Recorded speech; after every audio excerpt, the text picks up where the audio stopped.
الجلسة الثالثة والتي نبدأ بها جلسات هذا اليوم هي بعنوان الرؤية والإلهام، نماذج الحوكمة الجديدة.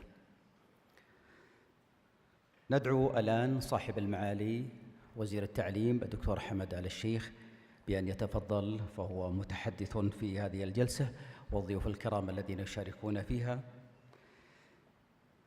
مدير الجلسة سيد غلام محمد بهاي، الأمين العام السابق للاتحاد الأفريقي للجامعات موريشيوس. السيد سلفادور مالو، المدير العام السابق للتعليم المالي، وزارة التعليم المكسيك. السيد بريندن كانتويل، بروفيسور جامعة ميشيغان الولايات المتحدة الأمريكية. طوني شان، مدير جامعة الملك عبد الله للعلوم والتكنولوجيا، المملكة العربية السعودية. وقتا طيبا.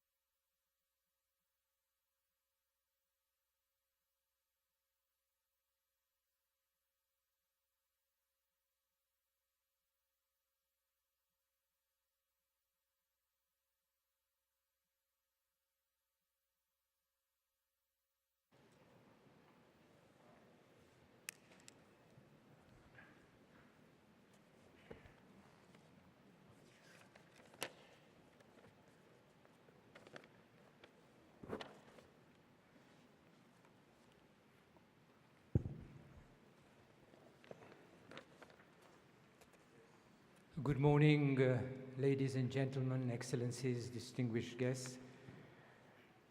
This is, let me also say assalamu alaikum wa rahmatullahi wa barakatuh to all of you. This is a very important topic, the topic of governance. As you can see, what we're going to discuss this morning is the new governance model for vision and inspiration. In fact, it follows very appropriately to the keynote address that was given by Sir Malcolm Grant, where he brings out very clearly the importance of governance. Governance, in fact, runs through the whole theme of the conference itself, which is transforming Saudi universities. And governance, in some ways, directly, in some cases indirectly, links up with all the sessions, the panel discussions that we've been having, whether it is the first two panels that we've had, Rethinking the University, Leadership Opportunities, and the two panels that are going to follow as well, the Future of Learning and Teaching, Skills, and Future of Work. So governance is an extremely important topic as far as higher education is concerned. And let me, before we move forward, let me say a few words about and clarify in a very simplistic way the issue of governance as far as universities are concerned. Most of you who are from the university sector, of course, know that there are basically two aspects to governance. One is external governance, and the other is internal or institutional governance. External governance refers to the external bodies and processes that the university relates to or is accountable to in its operation, whereas internal or institutional governance refers to the way a university is formally managed, that is, the bodies and processes within the institution that guide the running of a university. There's no doubt that governance, good governance, whether external or internal, is vital for the success and effectiveness of a university. Indeed, for the success of the whole higher education sector of a country itself. So this session will look at the need and importance of a new governance model for universities in the light of changes that are taking place at national and global level. And to debate these issues, we have a very distinguished panel, international panel, here with me, and I feel deeply privileged to be the moderator for such a panel. Let me briefly introduce them. I won't say too much about it because some of the bio you will find in the book itself. First and foremost, of course, we have His Excellency Dr. Hamad bin Mohammed Al Sheikh, our host, the Minister of Education in the Kingdom of Saudi Arabia since December 2018. He is also advisor to the Royal Court. He has been Deputy Minister of Education, and before that, he was University Deputy for Development and Quality at King Saud University. Next to him is Professor Tony Chan, who is the third president of King Abdullah University of Science and Technology, KAUST, here in Saudi Arabia, a world-renowned institution. And this position he took up in September 2018. Before that, for nearly a decade, he was president of the Hong Kong University of Science and Technology. Next to him, we have Dr. Salvador Malo, who is from Mexico and is currently the Director General of ACET, ACET, an independent consulting firm on higher education policy and development. He was formerly Director for Higher Education at the Ministry of Education of Mexico. And next to Dr. Malo is Dr. Brendan Cantwell, who is Associate Professor and Program Coordinator for Higher, Adult, and Lifelong Education in the Department of Educational Administration at Michigan State University in the United States. He's also coordinating editor for the International Journal of Higher Education. Let me briefly explain how we're going to go about the process of this panel. I'll first of all invite each member of the panel to say a few words about the whole issue of governance in higher education, their perspectives. They can't cover everything, but they'll cover the ones with which they're more familiar with. And then I'll ask the panel members to ask any clarification or questions to colleagues on the panel itself, in case they wish to do so. And then I have identified a few questions, the panel are aware of them, of the questions I'm going to ask, and get their reactions, the panel's reactions to those questions. And after that, I'll throw the whole debate open for a question and answer session with this distinguished audience that we have. So let me start with inviting members of the panel to speak about, give their views on the topic of the panel itself, which is vision and inspiration, the new governance model. Let me start with, at the end of there, Dr. Brendan Cantwell. A few remarks from you, please. Good morning. First, let me start by saying thank you very much for this warm invitation to the Kingdom of Saudi Arabia and the opportunity to participate in this distinguished panel. I think one of the common tensions in governance questions around the world is this tension between autonomy on the one hand and accountability on the other. Institutions of higher education are understood to be most effective when they're autonomous, when they're able to make their own decisions, and when governance structures within the institution take precedence in setting strategy. On the other hand, there's a strong need for students, for other stakeholders, often the government, to ensure that they're getting good value from higher education and that the value proposition of higher education remains strong. So we're in this tension. Should we hold institutions accountable? Should governance primarily be an accountability process, or should we empower organizations to be strategic and to be autonomous and to chart their own course? I put it this way, that rather than thinking about these as oppositional, that we can think about a possibility of achieving accountability through autonomy. That is, when universities are asked to identify how they contribute to students, how they contribute to the wider society, and then empowered to make a decision and pursue strategic action within a framework of accountability.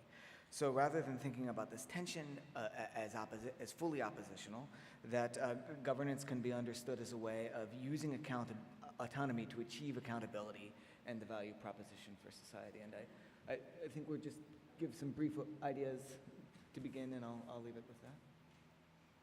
Okay, thank you. Next, Dr. Salvador Malo, your perspective of the topic of governance. Good morning. It's a pleasure to be here with you, and I thank the Kingdom for the invitation. I'm delighted to be here and to be talking with all of you. I have learned a lot in the last 2 days, and I think I will learn more even today. I will start by reflecting on what Sir Malcolm has just told us. He has been speaking about universities in a very diverse world, but he has been speaking about probably the elite universities, even though now we have a mass participation in universities. My experience in having to deal with governance and autonomy has been in Mexico mostly. I have been dealing with many hundreds of universities and trying to find out what should we do regarding autonomy and regarding certainly governance. The problem is not so much as to how we do the allocation, how we assign resources to the different universities. The problem is mostly how we take account of what they are using. We are not necessarily talking about universities which are trying to be the top of the leaders or in the place. They are universities which are struggling to just pay salaries or to obtain laboratories or to hire somebody. So the question is, how do you do to create enough finances, and how do you allocate money so as to enable those institutions to fulfill what they want to fulfill, to actually perform in what they should be accountable for? I think universities should be accountable for what they say they are going to fulfill. First of all, they should be accountable if they fulfill the expectations for their students. If they say they are going to prepare someone in a certain way, I think they should be accountable for that. The other thing that they should be accountable is how do they strive and how do they reach conclusions as to where they should go. And here we have the problem, at least in Mexico, in which we have many arcane ways of dealing with these decisions. They are arcane in the sense that many people participate in those decisions, and they are not necessarily well informed as to what is going to happen or what is going to be, what are the consequences of their decision. The problem is not so much as to saying which money is going to be used in a particular installation or in a particular building. The problem is which program should we foster, which area should we develop, which type of institution we want to achieve. So the second thing that universities should be accountable is to have the way to decide, a proper way to decide which way are they going, what is what they are striving for. And certainly the third is the one that everybody knows about, which is accountable for how they use the resources. But that's a secondary or third type of accountancy. We don't have in Spanish a single word for accountability. That gives you a symbol that the rendition of account is something which is not so near to what we are accustomed to do. We are accustomed to get money and try to do the best we can with what we do. To be accountable means that you are responsible for what your decisions, you're responsible for what you are actually trying to do. So you have to be, first of all, a leader and say what is what you want to do, and then you can be accountable for whether you fulfill that or you didn't. Thank you. Thank you very much. Professor Chan? Assalamu alaikum. Pleasure to be here. This is my second time at IECHE. I remember, I think it was 2014 I was here when I was at HKUST. So it's good to be back. And so I want to make a sort of general statement first, right, as you have said. My feeling now is in my friends who are leaders in university, from talking to them, from reading the news, is now is a very difficult time for universities, in particular their leaders, like President and Vice Chancellor, to do the job. There are many university presidents have resigned from the job, okay? And not for academic reasons. Typically, it has to do with the interface from the expectation of society. Many of these topics were mentioned in Sir Malcolm's talk earlier. So given these challenges, and yet at this time, I think there's never been a more important time for universities' role in society. Given this huge technological change, given the globalization of the world, no country can afford to be isolated. So you have fundamentally a conflict of expectations, I would think. Let me just say a few words about the expectation. One is, was mentioned earlier, about autonomy and accountability. And I agree with Brendan's thing. A good approach is autonomy through accountability. I should say in Hong Kong, a few years ago, the government charged review of university governance. It's usually called the Newby Report. Sir Howard Newby, who was the Vice Chancellor at Liverpool. I think the whole concept was exactly what was mentioned before. But I wouldn't say it's widely accepted yet by the academic circle. So that's one challenge. The other one is time scale. Whether the university's role is for long term or for the short term. I agree with Sir Malcolm that there are many different types of university, and we should not treat them the same. So for example, you mentioned KAUST. KAUST is a very different kind of university from the other university I have served, or from our neighbors. For example, in Jeddah, we have King Abdulaziz University, which is much, much bigger and have a slightly different role than us. We don't have undergraduates. We're research focused. We're international. We don't have a medical school. I mean, so you mentioned all of this. So our role has always been fundamental research and graduate education, and also to have economic impact on the kingdom. I think that's really the two. So we're trying to stay true to our mission. So the time scale, let me just pick on one of them. You know, there's a famous Chinese saying that says it takes 10 years to raise a tree, but it takes 100 years to raise a person. Yeah. I think university's role, at least to a large extent, is to raise the person. Society also has long-term needs, global competitiveness. So university is kind of like a think tank for society, and that's not a short-term goal. But the expectation from individuals in society, at least, parents, students, is what about jobs? What about my first salary of my job? And so these two, I think the challenge for the university and the leaders is to somehow balance between these two, globalization and local. If a university is very, very global and only do things global, especially if it's a public university, then there's a question about how much have you done for the local. But if you only do local, you cannot really be globally successful. So there's another challenge. So there are many of these, I think the key word is how to balance between the different needs.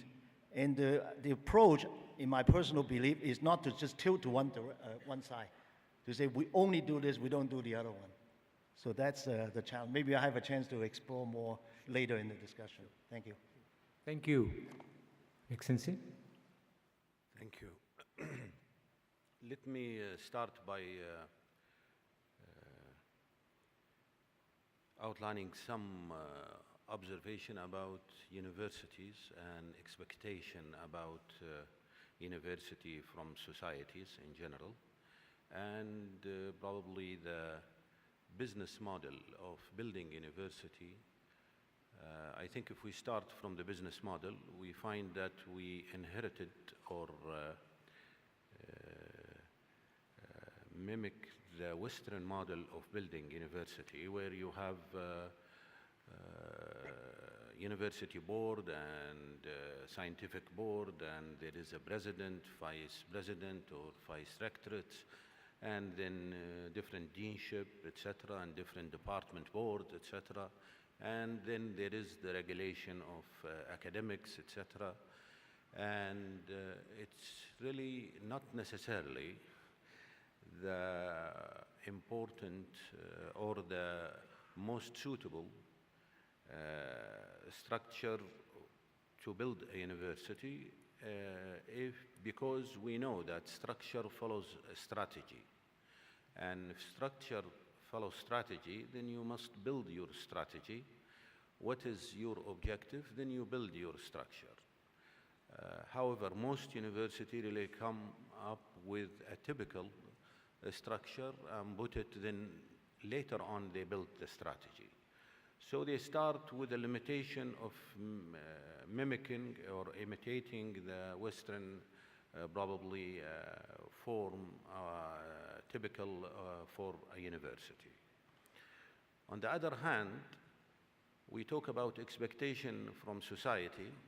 So basically, to put that point on the side, we need to think about the business model of a university based on the objectives that is expected from the university.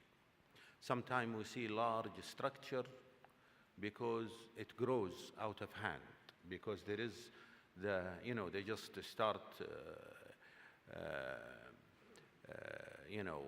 starting vice rectorate or vice presidency, deanships, and they don't realize what is the added value of this without really examining the activities underneath these departments or deanship or colleges or institutions, even within the universities.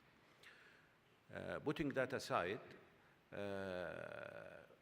expectation also about university has been changing. Society expects university to solve all of its problems. If it's medical, if it's engineering, if it's environmental, if it's social, if it's really a criminal phenomena or cyber phenomena, they expect university to be at the front to solve their problem. They expect them to be at the front to make the economic transformation for the society. They expect them also to be an institution where they can send their kids to be leaders in the future. They expect them also to be holy places. They expect them to be a place where the best ideals and morals is practiced and taught. So they expect them to be, frankly, also the people within that institution to be sort of prophets. They don't do mistakes. They don't have sins. So they expect an institution that is infallible. In reality, the people who are working there are just humans. They have their own weakness. They have their own shortcomings, be it in education, in practice, or in values. So the institution is, when it comes to the society, there is some lacks. There is some mistakes. There are some sins, in a way. The people on the other side also expect higher level of integrity and openness towards the problems of the society, of the country, and highest response to all the concerns of the society. While really, if you look deep inside, you will see sometimes institutions that is very slow to move, very slow to react. Sometimes people will think that they are demagogues because they just lecture and they don't have real, practice of what they lecture. They just talk about ideals. At the same time, they have lots of shortcomings. So institutions such as university are always at a crossfire between expectations and realities. On the other side, they expect the role model in terms of economic efficiency and technical effectiveness, such that when they are doing their job, they do it perfectly. If they are teaching somebody, they produce him with the highest skill. At the same time, they have the wisest men to allocate resources and optimize the use of available funds and resources, and even look at the future and do the proper investment to plan the future of the university in the most prosperous and financially sustainable path. So there is lots of duties and responsibilities that is laid down in front of any governance body of university. At the same time, they are faced also with the expectation of the society that the university needs to be the pride of the nation in terms of its learning outcomes, products of research, etc., and also to be highest in ranking. Now, some university may position themselves to be highest in ranking, but at the same time, when you look at the real outcomes, you will see that the local content is really very low. Their impact and their society is very low. Their really value added to the society compared to what is being spent on them is very low. So I think university should think responsibly, and it depends on leadership, to be or to give to the society the highest value added, and to look at the future and to reorganize itself to be highly effective and highly economically efficient, and at the same time to be financially sustainable for the future generation. Facing that, they have external governance and internal governance. If they maintain good internal governance, really they don't need external governance. It is the shortfall of the internal governance that leads the society to demand external governance. Thank you. Thank you very much. You've raised some very, very important issues. Any member of the panel would like to pick up on any points that your colleagues have made and would like to react on it? Yes? Well, I think one of the things that the Minister has just said is a very important thing, in the sense that I think universities have failed as a whole to prove that they add value to the students. I think in general universities are recruiting students and they don't necessarily manage to help them develop their full potential. Of course, we have very large and important universities in which we have outstanding students and outstanding graduates. But it's mainly because they have recruited those that come from the best schools everywhere, and they should develop and they should grow to be a success. But I think one of the main problems that we have in the future, or at the present rather, is that we are having mass education, mass universities, and we are copying, for that mass education, mass provision of education, we are copying a model that was essentially designed for elite education. And we don't seem to be able to adjust the way that we are teaching and the patterns that we use in such a way as to address the needs of the many rather than the needs of the few. So I think that universities have still to perform better in trying to show that they can improve the quality and the knowledge and the capacity of all the students that go through the institutions. I think that most of the students there is. Let me put it this other way. I haven't met a person that wants to be a failure. I know persons that have failed in their life, but I haven't met any single one that wants to be a failure. So I think institutions of higher education should try to develop, should try to enable any student to become important, to become self-sufficient, to become a leader of himself, and to take a position that he can actually decide on his own life. And I think universities are lacking in that. They are not good at developing the students. They are good at developing a certain number of students.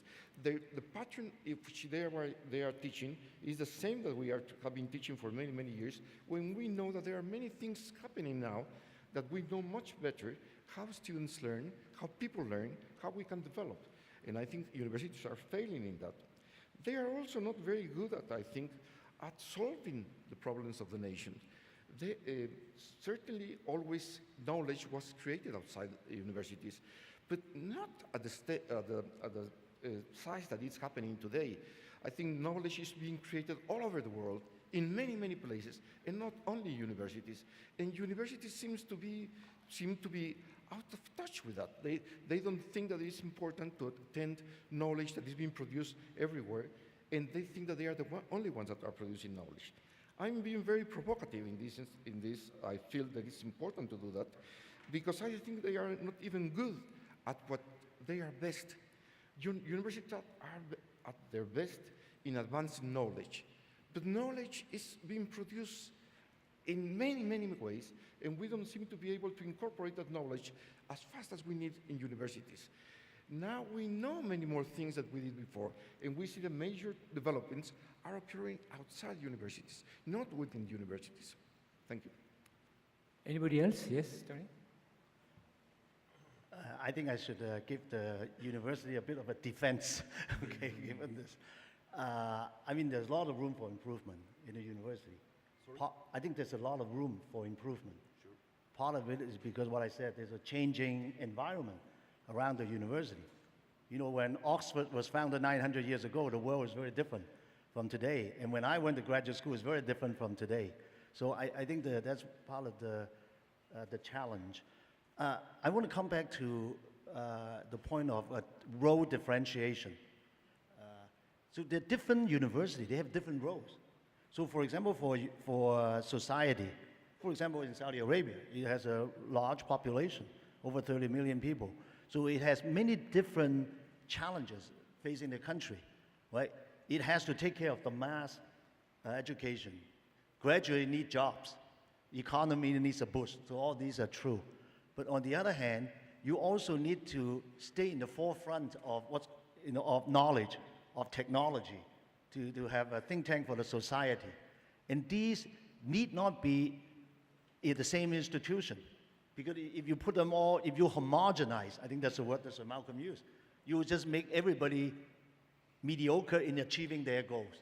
I think so we have to bite the bullet and say, charge different universities with different roles and mission, make them accountable for that, give them enough resources, if possible, to achieve their job, but not more. I think this ranking actually makes things worse because it compares everybody with everybody else like they're the same. But they are not. They should not. Any other reactions from any one of you? Well, let me prompt you with a few questions. You're right. This point has been made that universities should not be the same. They serve different societies, different, even within a country, they can be different. But the issue, I think, of our panel is the model of governance. Should that be very different, or should it be more or less the same? And I think we're talking here mainly of public universities, but don't forget, many private universities are coming up, and their governance model is quite different from what you find in public universities. Let me ask with a question which probably would be more appropriate for you, and also perhaps for Salvador to answer. Public universities pride themselves to be autonomous, and I think that's justifiable. But if higher education is a public good, and public universities receive significant public funding, what should be the balance between autonomy and government oversight? In other words, this balance between internal and external governance. Perhaps as minister, it'd be nice to have your perspective. Well, let me start with that education or higher education is a quasi-public good. It could be provided by public and private. Private could be more efficient in providing it and give more excellence into it. Similarly, also public, when there is enough attention and proper institution structure, given the objectives, could also provide an excellent learning outcomes or objective outcomes for that institution.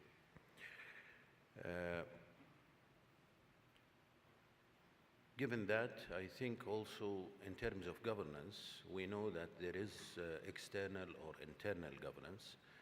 For higher education, university usually don't like external governance or oversight because they think it's a hindrance towards flexibility and taking decision and moving forward and growth, etc. But also, they sometimes lack the proper setup for internal governance and oversight. So, because their concern is with academic objectives rather than really proper governance within the institutions. So, and usually universities that is developed and reached a level of maturity in governance, they did not come out like this. It took them stages of development. It took them also learning from their past history and experience, learning from others. If you look at, for instance, institution like University of California, it didn't come up like this. It took it, tens of years in order to develop. And there are also different institutions built around it to make the governance of research, governance of quality assurance in order to reach that level of excellence and public service for the society. Now to say just like that, university will be independent institution without giving it the proper, additional organizational framework within the society, you need to have, quality assurance system. You need to have accreditation system. You need to have oversight or governance for research also. Otherwise, you could have one single research that is really boosting the ranking of the university. At the same time, you will find 203 affiliate in the same research paper. And it is one of the highest ranking, for instance, research paper. So where is the local content? Where is the contribution of that university in this? And at the same time, maybe it spent lots of money and funding from the university. So there is a trade-off sometimes between really attaining certain public objectives as opposed to really ranking objective, as opposed to really a clear value added to the society. I hope I answered your question and not diverted into others. No. Thank you. Salvador, you were director for higher education in Mexico. Sorry? You were director for higher education in Mexico at one time. And what's your perspective about this autonomy and external oversight, especially from government? Oh, I think most of the universities in Mexico are autonomous universities, that is the public universities. They are autonomous, all of them. We have quite a large number of private universities, but the number of students that go to public universities is about double of the ones that go to private universities. So I think universities should be autonomous. I think that's for sure. That's something that guarantees their freedom to actually pursue those goals that they want. But I don't think necessarily the governance is such a important part of what the universities can deliver. I think you can find universities with one type of governance and universities of another type of governance, and the quality is reasonably similar. I think they should have autonomy, yes, but I think we can have also institutions which are not autonomous and that they perform quite well. In the last 10 or 20 years, we have developed something like 28 research centers, which is completely different from a university, and they are very well directed in a rigid structure of governance, and they are pursuing research as such and giving graduate studies. But they are not the large universities. The large universities usually have autonomy and perform through collegiate governance. Any other views? Well, let me follow up with another question. The Minister did say that internal governance, if everything goes well, internal governance, perhaps there would be any need for external governance. Now, if you look at the internal governance structure of public universities in particular, they are, and this is something they pride on again, apart from their autonomy, they're highly consultative. They operate through committees involving constituents of different levels, and you know, the whole structure that operates, and generally in most public universities function that way. And yet, modern universities, the new universities that are being set up, they really start operating like corporate bodies. They're slimmer and they function a bit differently. So how do you make this balance? How does leadership make this balance between a business approach to governance, slim, less consultative perhaps, because less problems arise from there, and at the same time, try to maintain this consultative ethos? How do you balance between these two? Any reactions? Tony? Oh, Minister, yes, please. I think if you talk about governance, first, it's not one size fits all. It depends really on the structure of the university, on the goals of the university, and whether it's public or private. Usually private and profit, with a profit objective, you have a style of governance, you have an audit committee, you have, human resources committee, you have, and there are people who are working within that university and watching certain KPIs related to certain parameters. But if you are talking about public institution, now the move is towards really implementing private corporate form of governance into public university or into public institutions. I don't think just consultative per se, governance is enough to govern a university.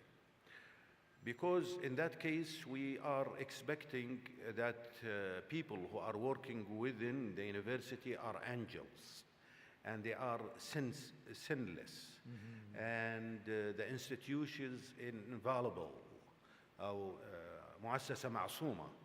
This is not the case. We are talking about really a public institution with people who are human operating it. They have their own shortcomings. They have really higher ideals than the normal people in the society. They have also, you have to give them the proper growth path towards institutional maturity.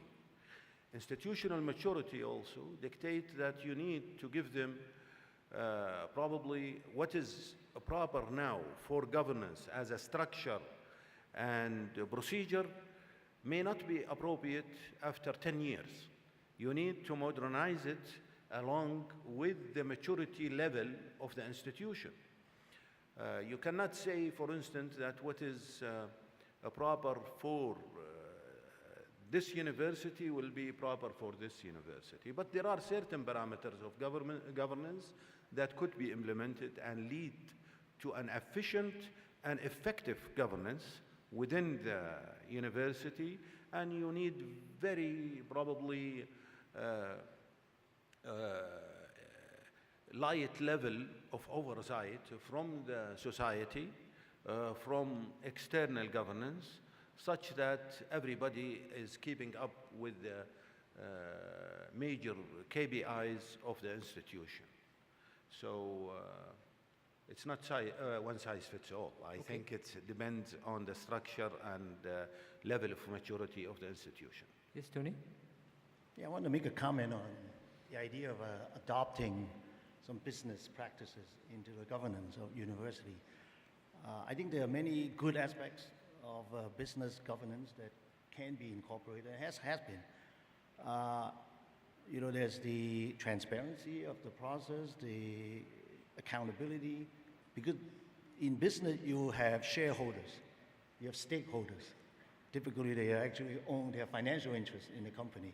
So the sort of the board or whatever, you know, acts as an intermediary to do that, so this becomes necessary. In a way, university also have stakeholders. I mean, they are not shareholders, but they have stakeholders, society, parents, and government. And so I think a little bit of that, some of the practices are good to be adopted. But I think there's a fundamental difference between universities and businesses. Yeah. Okay, time scale is one, I mentioned before. But the other one is the people in the university are fundamentally different.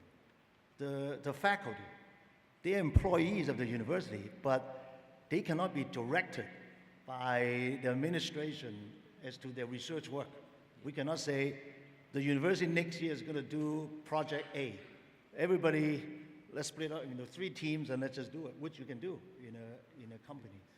You have students, they are part of the stakeholders, they are customers, or they are also stakeholders. So it's a little bit, you have to treat them, we should treat them as future alumni, which is a supporter of the university and contributor to society. So it's very different. In some countries, especially the more westernized, developed world, there's a concept of shared governance. So the faculty members expect to play a role in the governance of the university. So if you have a president who just gives everything top down, there's something called the no confidence vote, okay? So people may protest, and president have been known to be forced to resign because it becomes that. So that's a little bit different. So my conclusion is some good aspects from the business side could be adopted, but we do not want to turn a university into a business. I think that's really the balance. Any other views? Because of the shared governance that Tony Chan was saying, I think in universities you always have the problem of having to discuss your decisions with a lot of people. And your decisions have to be always being balanced between those that need the resources more and those that can take advantage of the resources more. You have to always discuss where should we invest in those where we expect a return, a better return, or those that actually demand or need the money more, or the money or the resources more. So you have to strike a balance between these two, and you have to strike a balance in addressing, in a shared governance, in addressing many people and trying to convince them of these two different needs, and to make a balance in front of everybody. Brendan? I'll add that universities are famous for being deliberative places and often maligned for being deliberative places because it slows down change and it could lead to excessive politicking and the advancement of particular situated interests.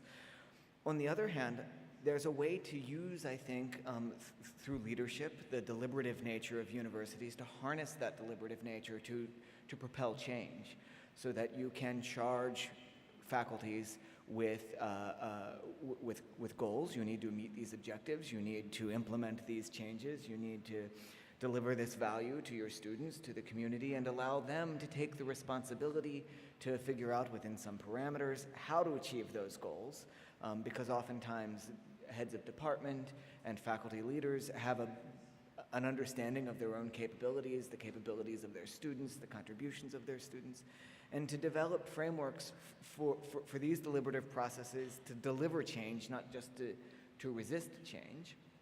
And I'll also say, from a sort of more of a theoretical than a directly practical implication, is that there may be some value to having some inefficiency in social organizations, some organizations that are intentionally deliberative in order to have conversations and exchange that don't happen in business firms, for example, or in other domains of society. That deliberation can be a good space, a good social space that can itself lead to productive developments and change. Yes, Tony? We probably all heard the saying, leading a university is like herding cats, right? So faculty are definitely not sheep, just follow the crowd, or dogs who are very loyal and so on. But we want the faculty to be like cats. I think the strength of the university is because the people are like cats. They have their own thinking, and then in the long term, overall, that is the strength, and is ultimately beneficial to society. It just may not be obvious to individual members of society at the moment, okay? Yes. I quite agree with Tony Chan. I think that one of the things that a leader in a university has to do is to talk with many people, many more than they would need to talk in any other institution. They have to talk with students, they have to talk with professors, they have to talk with deans, they have to talk with external stakeholders, they have to talk with many, many people. They have to provide, first of all, the leadership, but they have to provide the vision for the university. And I think in these particular times that we are living, and that's what I was trying to say at the beginning, we have to have leaders that are disruptive. We have to shake the institution and to harness, to be able to steer the institution to other directions. We cannot force, in a university, we cannot force anybody to do whatever we think. We have to convince, we have to persuade, we have to talk to everybody in such a way as to give them a different vision of what they are doing and trying to pursue a better goal for each of the departments and needs of the university. Yeah. The issue of changes is extremely important, because I think universities have to try and cope with these changes that are taking place on multiple fronts. Changes in technology. What happened 20 years ago is very different from what's happening in technology now. Globalization, politics, societal expectation, economic situations like Saudi Arabia is facing at the moment. So many changes that are taking place, and universities have got to respond to them. So how do you navigate, how do university leaders navigate in this very, very complex landscape where there are demands from different stakeholders, and they must ensure that they don't compromise the basic mission and the long-term goals of the university? How do you balance this and taking changes into account? Any views? I think Yes, Minister. I think universities need to be more responsive and quick to adapt changes, either whether it is in curriculum,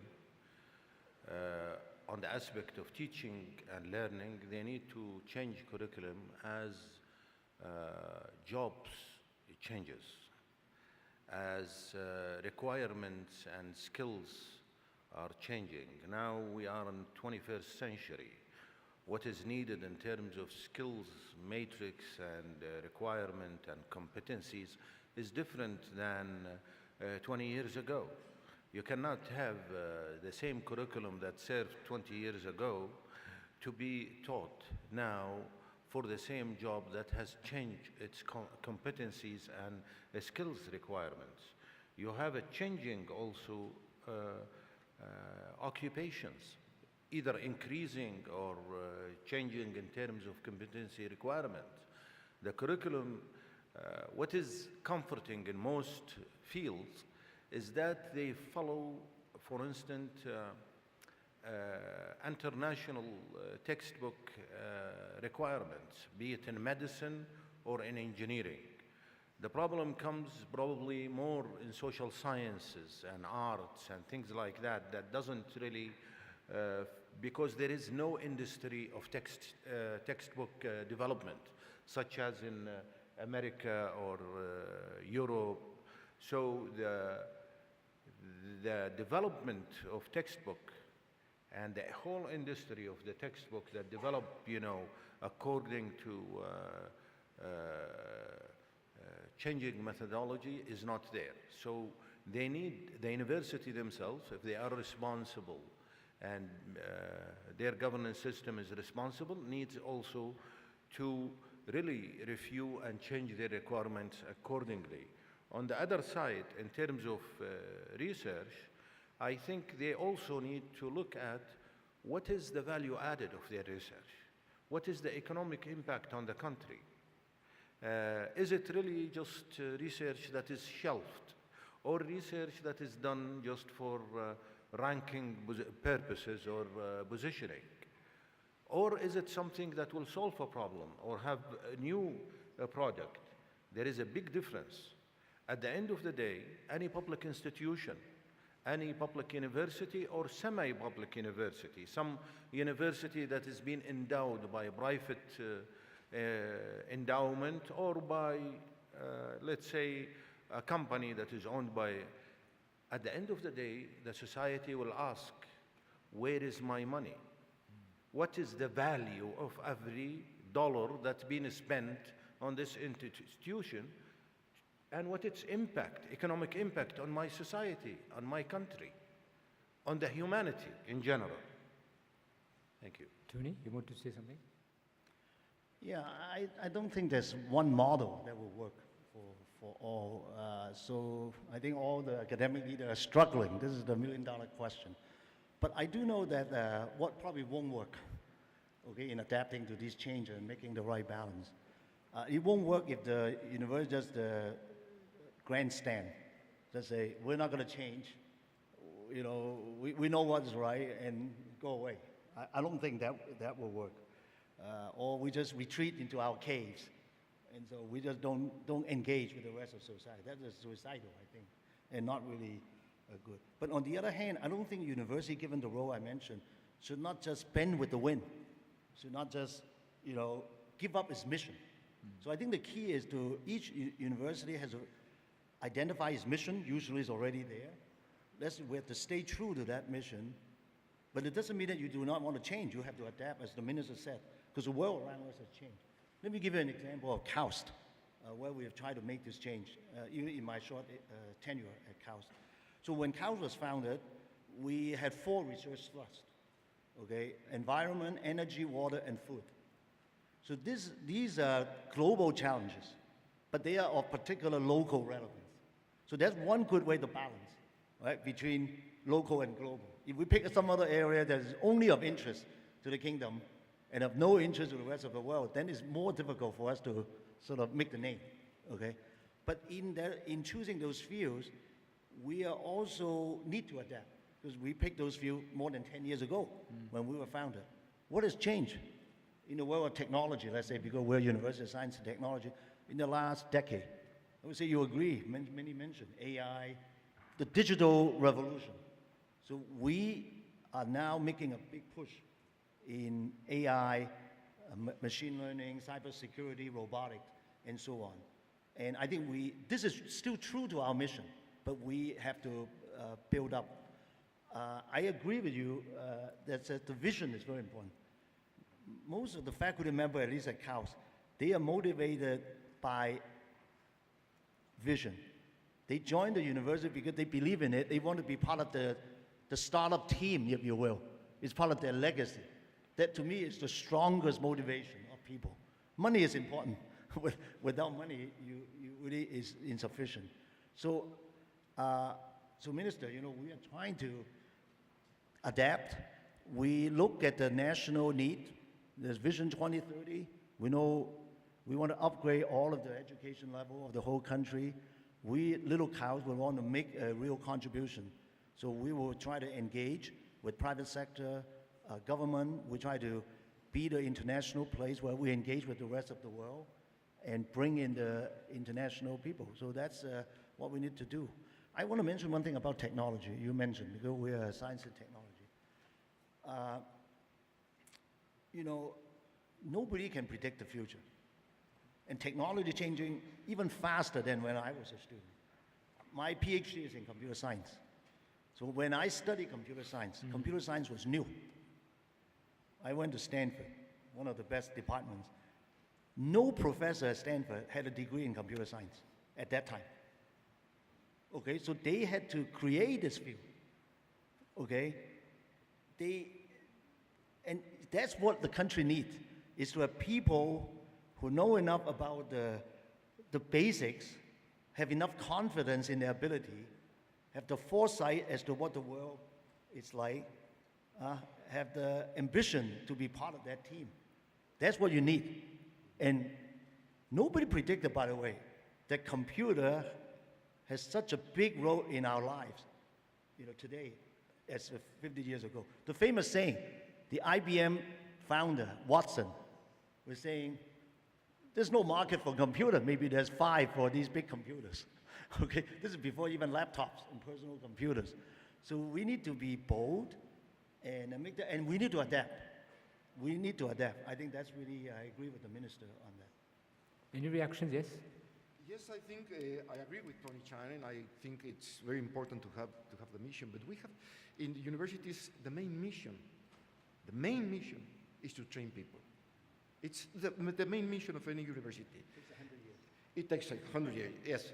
And at the same time, we are focusing more on the inputs and on the outputs than on the processes. Yeah. In 2009, Philip Albach and Liz Reisberg wrote the UNESCO report for the conference. And they said at the beginning that there was a revolution, an academic revolution taking place in academia and universities. Well, we don't seem to have heard their remarks. We don't pay attention to teaching. Of course, there is the teaching and learning movements and so on. But what I'm saying is that the main thing that is happening now is the change in how we should teach students, how we should approach teaching. That's the main mission of any university. And yet we are not doing that. We are concentrating more in other things. We're concentrating whether we do research on that, or we invest in here, or we use certain technologies. We should try to make every higher education institution focus on the processes in which we teach. How many hours do we expect the students to work? How we expect them to learn? In which ways can we make it much more faster for them to learn? And that sort of things are the main purpose of any university. And we seem to be failing in that. We continue using the old routines, and we don't try to engage everybody in trying to find ways that make people learn faster and become their own agents in life. Yeah, the whole question is how do we get the changes to take place? That's the whole issue of governance. But we have a special session in teaching, which is coming up a bit later on, and we'll take on that. Any views from you? Well, finally? Yeah, I'll say this, that one thing that globalization means is that we all live in the same world, but we do so differently. We don't live in the same way, even though we all live in the same world. And I think that this matters for getting the value from higher education. And the way that we should govern universities is that we need to evaluate where in the world, in this same world, each university lives, and what its capabilities are, and what the capabilities of the community, the aspirations of the community and the students.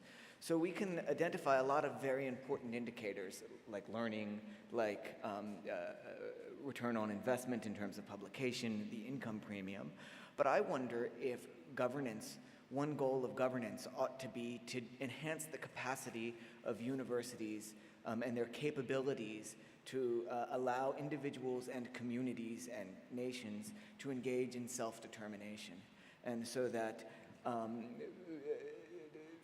figuring out how I'm going to live locally, how I'm going to meet the challenges that I have locally, how I'm going to live in this community, this national community, how I'm going to live and meet global challenges, water challenges, food security challenges, major challenges that what governance structures can do, and I don't have a recipe or a formula for this, but is to think about how to enhance the capabilities and through these institutions for individuals and collective bodies to live in this world successfully, but in their own way. Okay, I think we give a chance now to questions from the floor. We've nearly got about 35 minutes of questions and answers.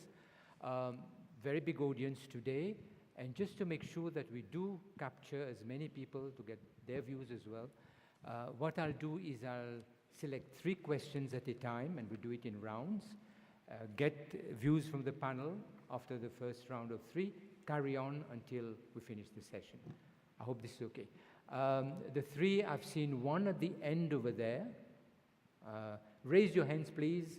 1, Philip, let me get these 2 next to you first, and then we'll come to the next round maybe. So 1, 2, 3. Okay, let's take the one at the back.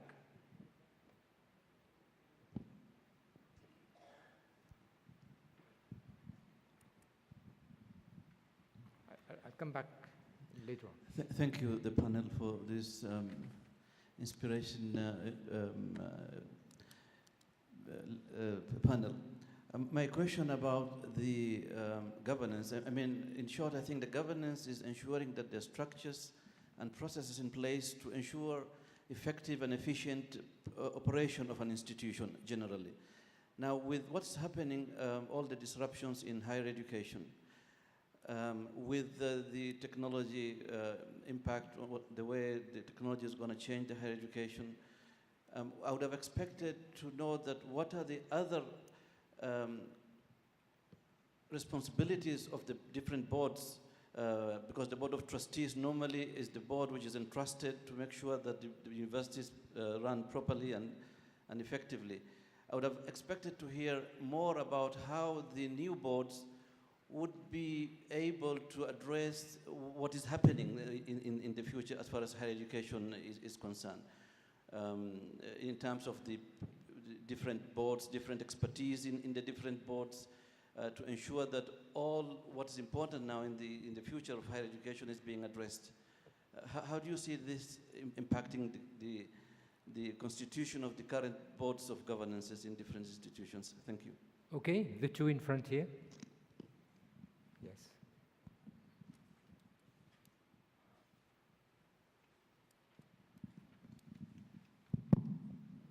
So I'm Dr. Garima Malik from the Center for Policy Research in Higher Education, National Institute of Education Planning in India. And I really enjoyed the panel discussion and all the different views put forward. So what I wanted to just say was that there is the external governance, and the relationship between the state and the university is quite complex. And we have the state in the steering from a distance. But on the other hand, we need the state to be very supportive in terms of funding and in terms of and yet there should be autonomy in the day-to-day running of the universities. So that is one point. The second is that I think it's also important for universities to come up with some kind of perspective planning for the future and proper constitution of different committees. As the previous question was asked, that there should be proper constitution of committees. If there should be all the stakeholders, students, alumni, industry, should be involved in the committees, and yet the committees should not become so large that they become unwieldy. And I think there is also the requirement for very strong leadership without having the domination by a single individual, but strong leadership to take these committees forward, involve faculty in shared governance. And yet I feel that it's not one single model that will work, but possibly a combination of the different theoretical models that we see in the governance literature. Okay, can you, yes, I forgot to mention, please do mention your name and institution. That's important for all of us. She has already mentioned, but if you could mention, please. She has mentioned. Thank you, very short. Jasal Herbish, Scholarship Affairs, Deputy Minister, Ministry of Education. Yeah, we are responsible for preparing future leadership in academia.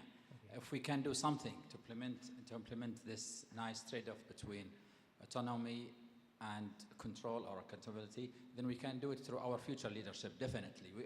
Currently we have about 12,000 Saudi academics studying abroad, and they will be returning in the coming 5 years. My question, maybe to the international benchmark, how can I include and embed a system or a training or, I don't know, academic program where the academic leadership, the future academic leadership in Saudi Arabia, people who will run our universities in the future, are ready and prepared to be not just a free academic who is enjoying free academic life or angels as described, but they are more oriented to business mind with this trade-off between autonomy and accountability. Thank you very much. Very pertinent question indeed. Right panel, your reactions please. To the three questions, take it as it comes. Yes, Tony? Yeah, on the first question about boards, how should board adapt, right? How should board? Again, that depends on the nature and the mission of the university. So for example, just my personal experience, CAUS is a graduate level research university. It's supposed to be very, very international. It's supposed to serve have impact on the kingdom. So our board, I'm only the president. The board is not appointed by the president, but I can tell you. So the board has many in-kingdom stakeholders. Several ministers are on it. Private sector within the kingdom. There are also many international business leaders in it. Heads or former heads of large global corporations who are on it. So they will provide the perspective. And there are current and former heads of global universities on it. So they will provide the academic background. So that will suit us. Now, in some of my previous university, the boards are almost completely local. In other words, I think Malcolm knows what I'm talking about. So it depends on your mission. Okay, if internationalization is a very key feature, you better have people on the board with the global background and so on. So that's my first comment. The other one was about the university needs planning for the future, right? That's what you said. I agree, because in a way, if you have a plan to show your stakeholders, they should have more trust in you to spend the resources in a responsible way. So one of the things I've done at CAUS, and we're still in the middle of doing it, is to develop a 5-year strategic plan, which involves all the stakeholders, as you were saying, including students, including, of course, the board members. So hopefully, at the end, we have something that perhaps not everybody agree on, because it's almost impossible, but everybody should feel they play a role in it. They have a chance to give their input. And then when we decide to go forward, all our stakeholders will know. In fact, so to the extent that resources are given to us, they know what we are planning to spend it on, and we'll be held accountable that way. So I agree with that. The last question on succession planning for university leadership. This is very difficult. So I just give one example at CAUS. We actually have a program called CAUS Senior Leadership Program. So the idea is to bring in the academic, more junior, budding academic leaders in the kingdom to come to CAUS for like a boot camp for a week. And we sort of bring our more experienced administrator and sort of, have a discussion, have a sort of semi-formal structure. So we are doing a little bit of that part. So those are possibilities. Okay, yes.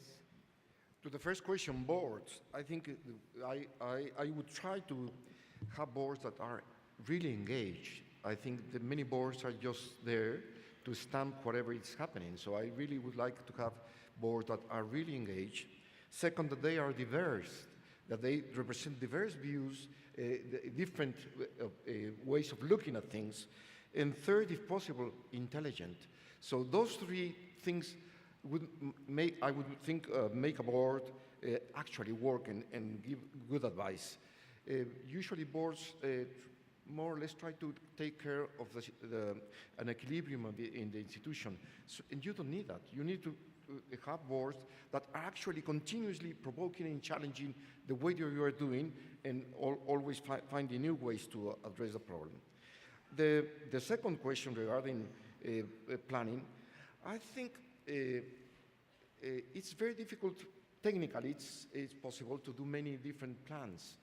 But I think the main problem with plans is if you make plans which people are not engaged in those plans.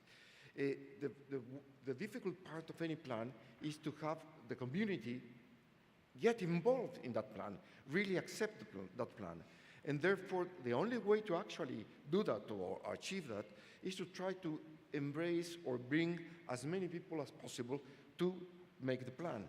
Of course, there are many methods so as not to have something that it really doesn't end in anything because of so many participants. But you should try to involve as great a part as possible in the making of the plan, because as I said, it will be their plan and they have to make it out. The last thing that I would say regarding future leaderships and what to think about how to do it, I think that you should try to have people that are actually worried about how is the future, what's the future for the university, what's the future for teaching, how things should be done in the future. I think the main lesson that we have had in these last years is that we have to teach people for a future that is not known. The future is not known, so we have to teach people and prepare them for that, for the unknown, and that's a very difficult task. We continue teaching as if things are going to be more or less the same as we have, when the reality tells us that that's not true, that everything is changing. Tony Chan has just mentioned it with computers. You can use almost anything, and you will find that things are changing continuously. So you should prepare your students for the future, and that's very difficult. Thank you. Yes. Just one very quick comment about how boards could be used to navigate this challenge that we have the relationship between universities and states, where we say we want your money, but we also don't want you to tell us what to do, which can be quite difficult, right? Is that what boards can do is become a sort of translator of mutual trust, where the board has the trust of the institutional leaders and also has the trust of ministry and government leaders, and can help to translate this relationship to sort of a mechanism to allow for autonomy through accountability by connecting these two, by creating a sort of layer or a barrier, a permeable barrier that connects these two organizations. Okay, Monsieur? Yes. Let me go back to the first question about the role of Board of Trustees in governing university. I think it's different based on the structure and level of maturity of the universities, and I assume this is a semi-private or a private university or an independent university because some university, they don't have Board of Trustees. They just have rules of regulation coming from the ministry, and then they implement it, and the way they implement it, they have a governing body, which is the board of the university, and they are the deans, etc., who are in the board, and they are usually better, I would say, informed about the situation of the university than somebody else who is coming from outside and meeting twice a year under the direction or domination of the chairman of the Board of Trustees, or maybe under the influence of the president, who is isolating maybe the Board of Trustees from the board of the university. So can be there is certain weak spots, yes. Can you depend on the ethics or integrity of the people? No. You should implement mechanism by which you make sure that the governance system is complete and go around 360, especially if you have a public money involved. And whenever you have a public money involved, you have also the right of the public authority to say, I need to know where did the money of the people went. Whether it's coming from a public institution or it's coming from the Ministry of Finance directly. It's a public money.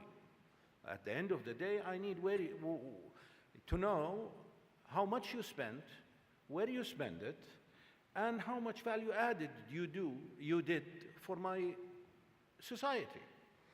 On the other hand, there is also the delegate relationship between the state and public university, because Public university needs to continuous funding from the state. At the same time, the state needs institutions to serve into the development of the human resources of the society and produce new generations of doctors, engineers, etc., to serve the private sector and the public sector. Also to solve, the problem in the economy and transform it into, a better level of development. So to do that, I think the institution needs to be responsible enough to put in place an internal system of governance that is not necessarily one size fits all. It depends on the level of maturity, structure, objectives, functions, on the authority matrix that is in place in this institution. Then review it as you develop, as you mature, and make sure that it is really fulfilling the requirements. At that point, I think you will need, once you satisfy the public institution that really you are doing the proper oversight, you will have the minimal requirement from the government institution to say, I want to look at every dollar and every cent, and I want to know really how much value added and whether you spend it wisely or not, because you are a responsible institution. You are self-governed. Your maturity have driven you into optimizing the resources, into looking at the future. This is how responsible institution thinks, or I hope. Right, next set of questions. I've had Philip's hand there, one here. Anyone at the top? Yes, I think I'll take one from the top. Philip here, and then one at the top there. Mike here, please.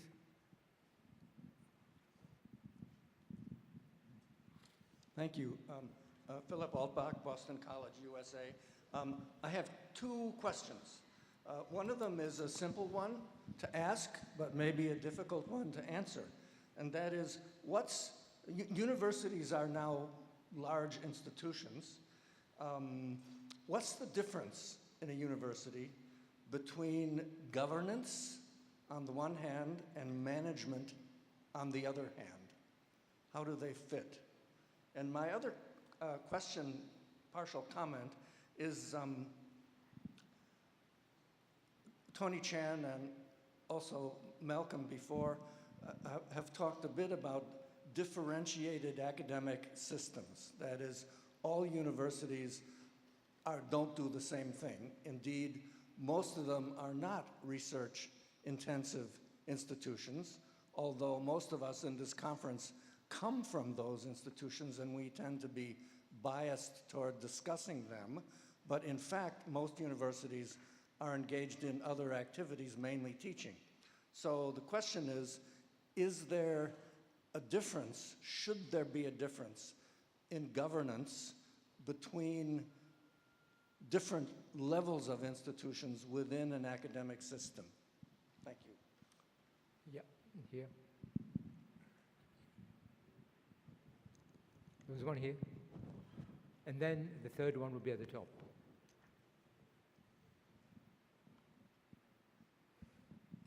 Thank you very much. My name is Akio Shonezawa from Tohoku University, Japan. And thank you very much for giving this wonderful opportunity to participate in this conference. And my question is related to the Professor Altbach's first question, especially specific to the leadership team. I understood that the role of the university president as a visionary maker is increasing. But at the same time, somebody has to make a final decision of the day-to-day matters and the coordination. So in my country, several leading comprehensive research universities recently introduced so-called provost, what we call, but it is completely different U.S. chief academic officer. The thing is, the president should focus more on a visionary maker role, and somebody has to support the president to do the day-to-day matters as a kind of chief vice president. So do you see such a kind of a common trends among the global leading university or not? Okay, the third one is at the top. Yes, hello.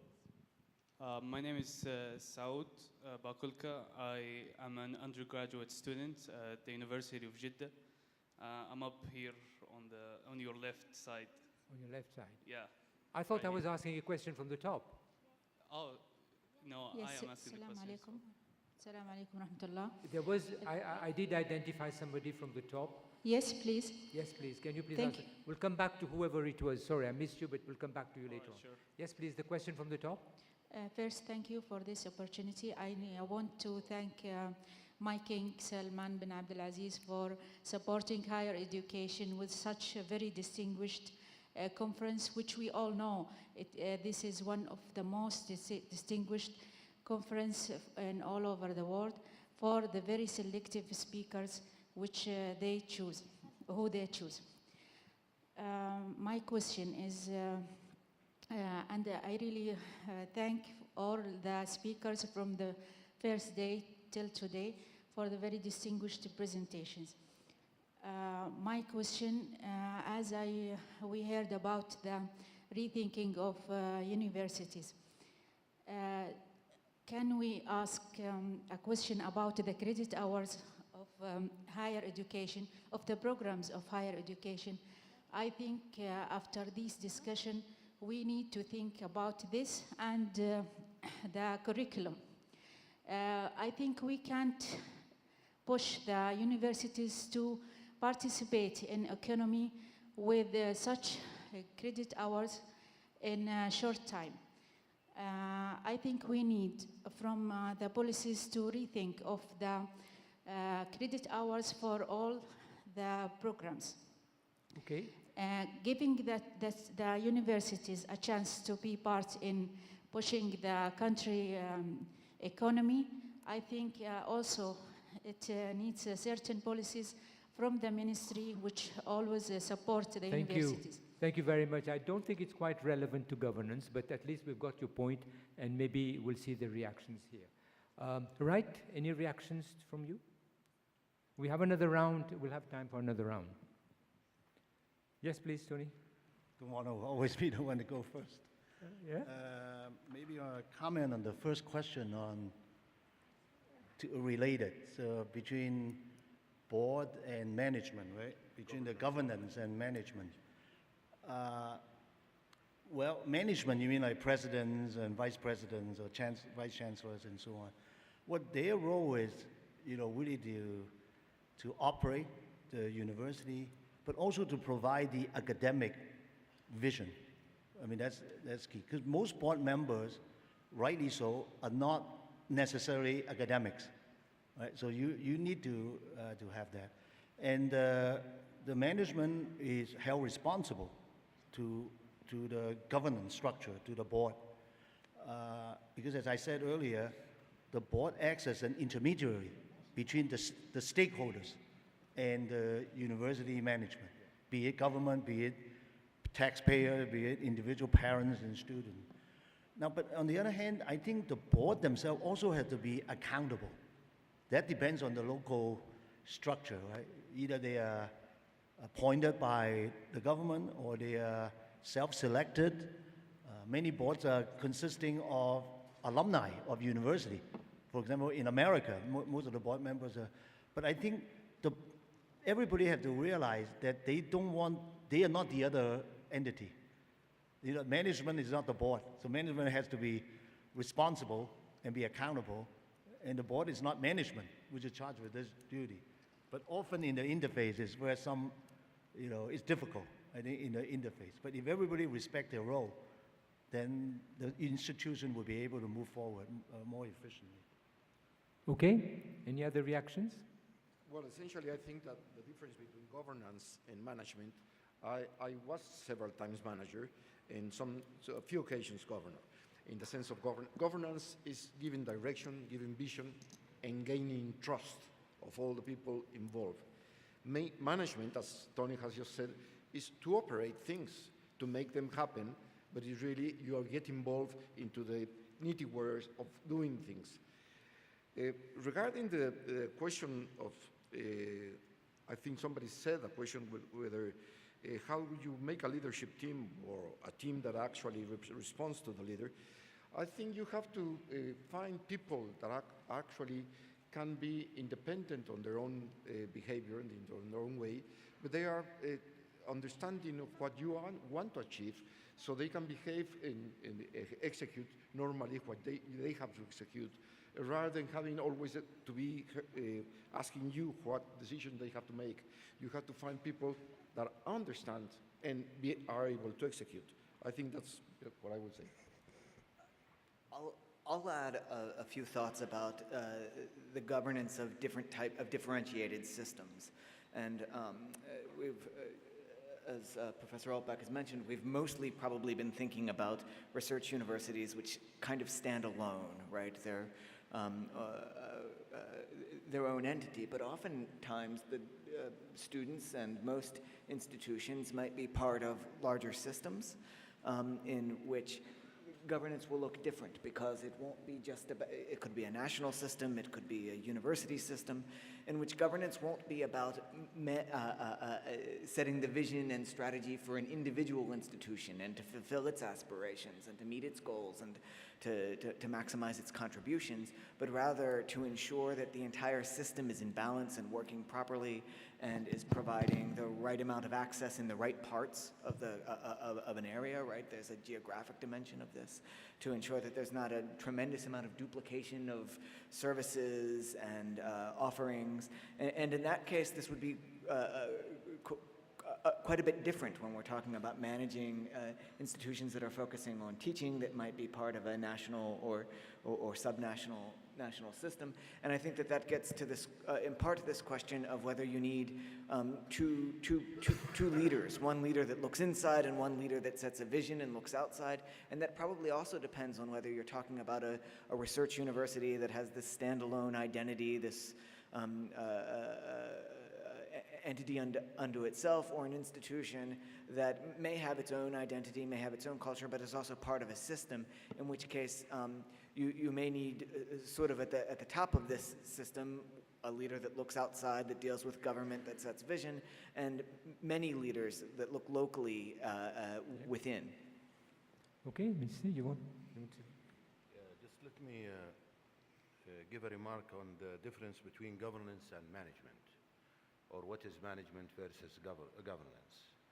Management usually is referred to the executive or academics who are taking position in the organization structure and the higher organization structure of the organization. Governance usually is the set of processes, rules, checks and measures that is usually accepted by the management. Sometimes it's designed by the management. These checks and measures and rules is put together in order to ensure the continuous effective operation of the organization or the institution. Sometimes it is, part of it is internal, part of it sometimes is external.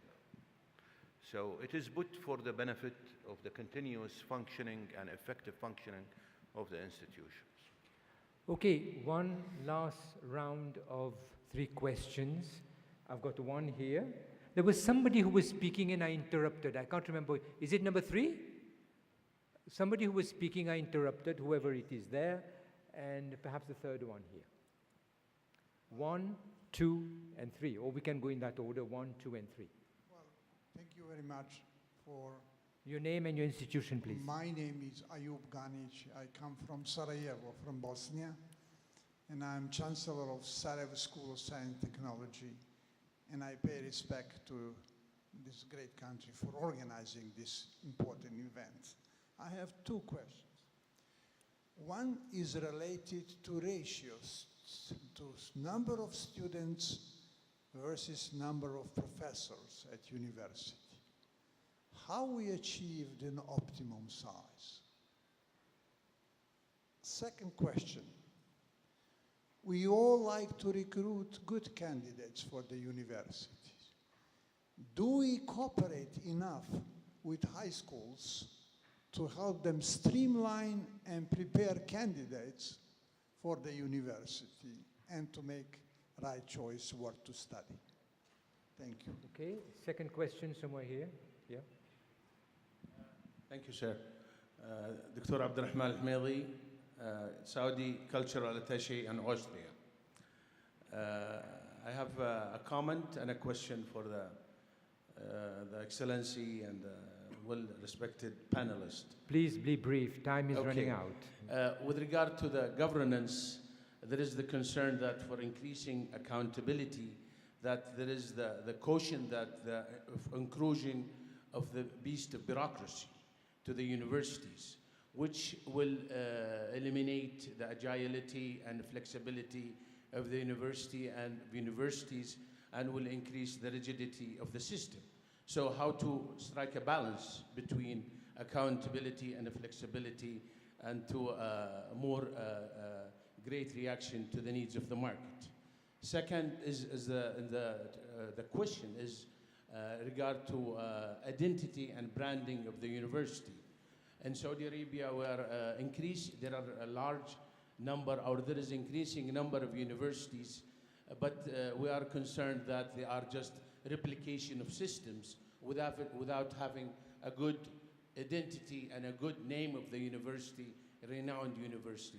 How to really encourage university to have a name, to have a renowned name, to have a good name, to really have it in a good system of education. Thank you. Okay, third one over there. Yes, hello. My name is Saud from the University of Jeddah. As an undergraduate student, I really appreciate your view, your higher level view of the higher education. And I would like to follow up on something that Mr. Salvador Malo said. And when he said to focus on processes instead of just inputs or outputs, I realized that many students here might even reinforce what I'm saying. When students really focus on just homeworks or exams or just deadlines instead of really looking at the university's mission. So my question is, how would governance link a student's goals and aspirations with the community's needs or the university's mission? And wouldn't that make a community achieve long-term changes by having individuals committing to lifelong commitment in these areas instead of just school work, and that's it? And thank you very much. Okay, it's good to have a student asking a question. Right, responses from, we don't have time. Can your responses, and at the same time, if you want to make any final comments, because we'll take one by one, and that we have to close the session afterwards. I will answer the two comments that I think I can address properly. First, the one of the student. I think what we always have to do in trying to devise a model, a teaching model, is to answer 5 questions simultaneously. What do we teach? To whom do we teach? For what purpose do we teach? And how we teach, and how we evaluate the learning.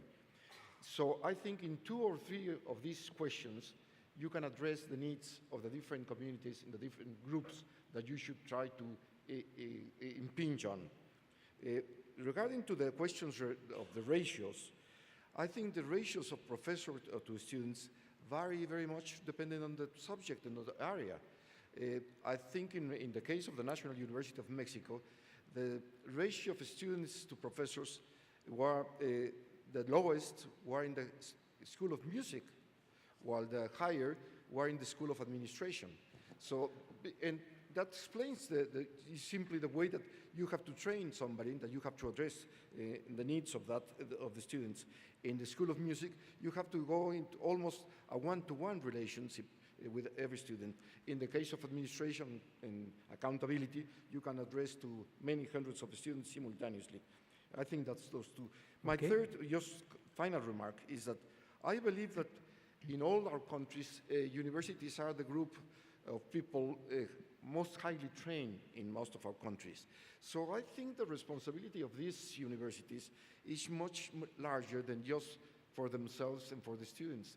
I think having the larger group of highly trained people impinges on them, forces on them a responsibility of addressing other needs of society, particularly those related to preparing people for the future. Thank you. Tony? Yeah, I want to address the first two questions. One is the size, right? That not only depends on the subject, as you mentioned, depends on the nature of the institution. So for example, CAUS, we don't have undergraduates. So we don't have large mathematics, calculus classes, you know, with 1,000 students that you have to teach. But we have a different kind of teaching, right? We train mostly PhD research students. So teaching is not just in front of a big classroom, it's in the lab, you know, constant interaction. It's more labor intensive, if you will, but the quality, the nature is different. So I think that's one thing we have to keep in mind. The other one was about how do we link up with the high schools so that we can recruit students and get them help select. So at CAUS, we actually take them, because we don't have undergrads, we have to particularly address this issue. So we have two programs that I can mention. One that we call CAUS Gifted Student Program. This is a program in partnership with the Ministry of Education. So we identify some of the best high school students from Saudi high schools. In partnership, we give them scholarship to study overseas, and then they come back and enroll as master or PhD student at CAUS. So these students, they would be already sort of half a foot in when they were still in high school. The other program is where we bring the high school student in who are interested in having more exposure to science and technology, which is what we have. We bring them in just before they graduate, spend some time in our laboratories, interact with our faculty and postdocs and graduate students, so they have a taste as to whether science and technology is for them, or even within that, which subject they are most interested in. And those two programs, to us, is very, very important. Not only for us to recruit students, but to also help the student to decide what they are really interested in. So that's what we try to do at CAUS. Yeah, Brendan? Rather than answering specific questions, I'll just say this, that my final thought is that universities are ultimately socially accountable. They need to facilitate social aspirations and accommodate social demands.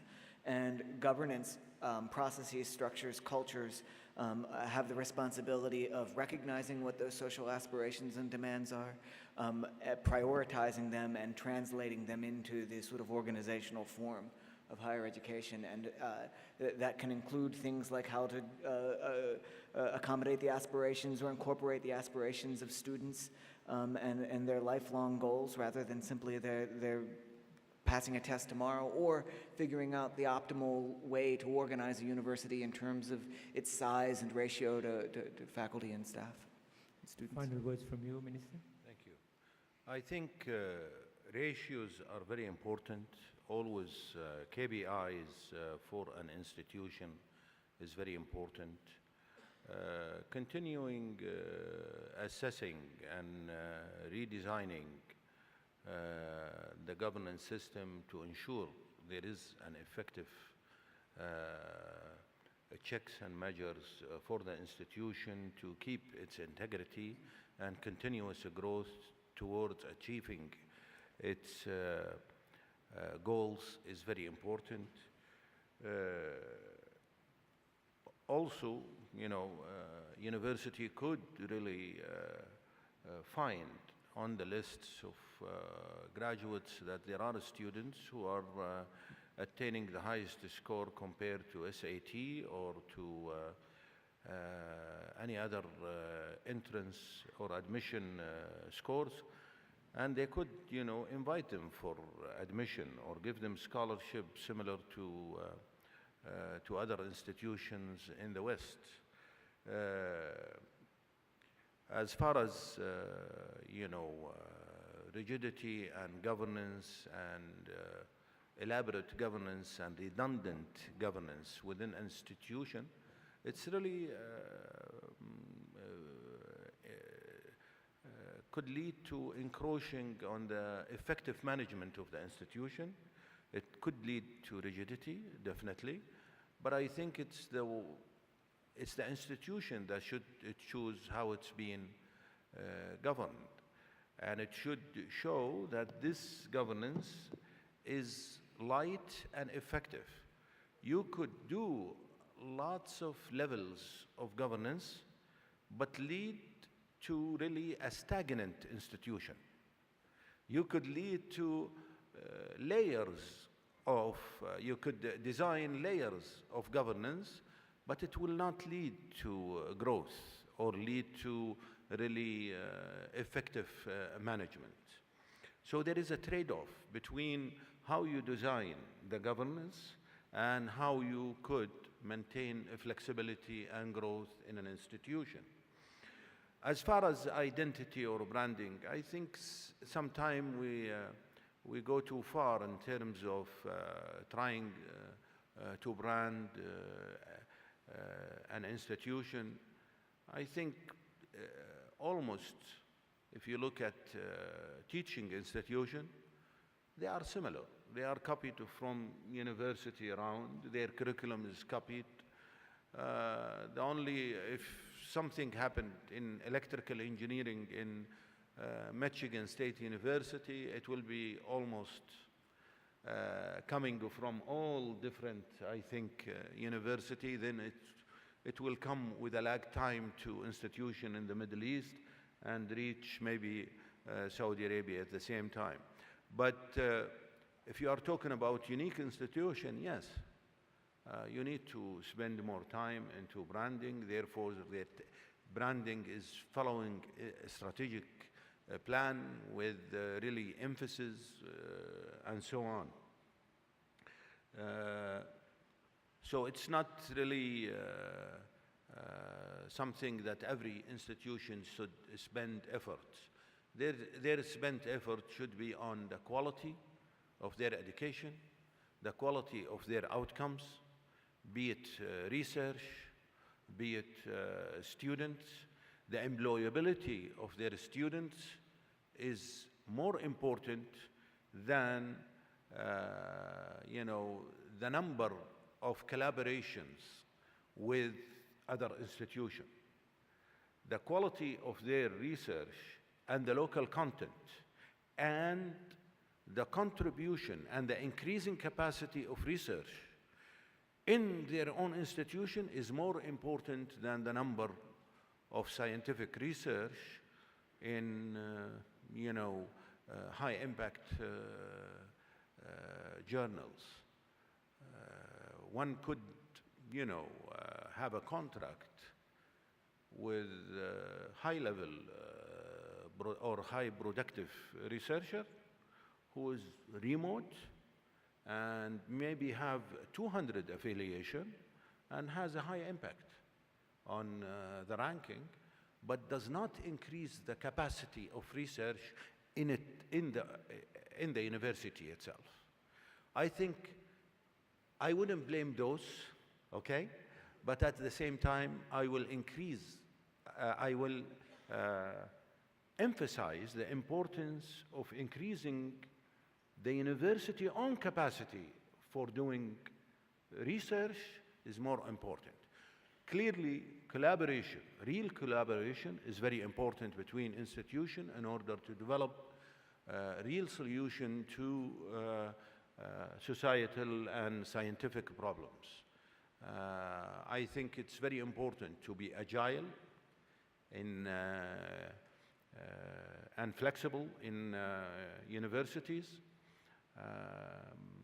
but that is very developed and high-level kind of management that sometimes requires lots of maturity and very delicate, I think, level of governance within the institution. Thank you. Thank you very much. Well, with these words, we have to bring this session to a close. I would like you to join me in thanking our very distinguished members of panel for their comments and contribution. Thank members of the audience for participating through their questions as well. Thank you very much.